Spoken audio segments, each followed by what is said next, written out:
Վաղ առավոտյան ողբերգություն է տեղի ունեցել ճամբարակում բնակելի շենքում նախնական տվյալով գազի պայթյունից փլուզվել են մի քանի հարկերի բնակարաններ, կան զոհեր ու 10-ից ավելի վիրավորներ։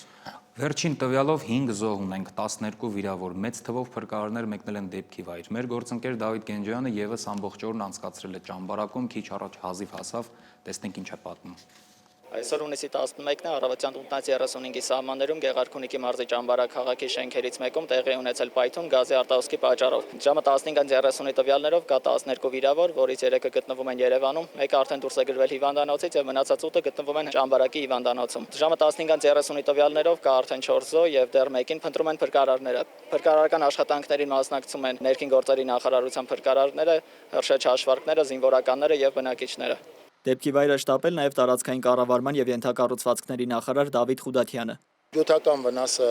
առաջիկայում կգույքագրվի, հիմա Գեղարքունիքի մարզպետի աշխատակազմի գործընկերները զբաղվում են ընդհանուր իրավիճակը գնահատելով, որից հետո կառավարությունը անհրաժեշտ միջոցառումներ կձեռնարկի մեղմելու հետևանքները։ Մենք ցավոք սրտի այսպիսի նախադեպեր էլի ենք ունեցել, ինչին կառավարությունը պատշաճ կերպով արձագանքում է։ Շենքի փլուզման հետևանքով բնակիչները մնացել են դրսում առանց կացավայրի։ Նախարար Խուդաթյանը վստահեցրեց, ոչ ոք դրսում չի մնա։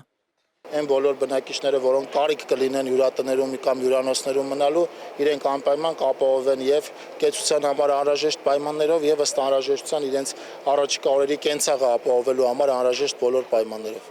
Բնակիչների հետագա մշտական բնակության վայրերի ապահովման անհրաժեշտության հարցին պատասխան նախարարը շեշտեց, նախքան քննության ավարտը բնակիչները կապահովեն բնակ տարածքով։ Կմնան այնքան ուրեմն հյուրանոցներում եւ հյուրատներում ինչքան դրա անհրաժեշտությունը լինի, մինչեւ հարցին գլոբալ լուծում տրվի, տեսնում եք, որ նախ պիտի շենքը գնահատվի, շենքին պատճառված վնասը այնպիսին է, որ այն հետագա վերականգնման համար ենթակա է թե ոչ, կառավարությունը անպայման սեյսմիկին կդիմի անհրաժեշտ եզրակացություն ստանալու համար, որից հետո կնախանշենք մեր անելիքները ավելի երկարաժամկետում։ Այս պահին ուզում եմ վստահեցնել, որ անհրաժեշտ ամեն ինչ իրականացվելու է, որպեսզի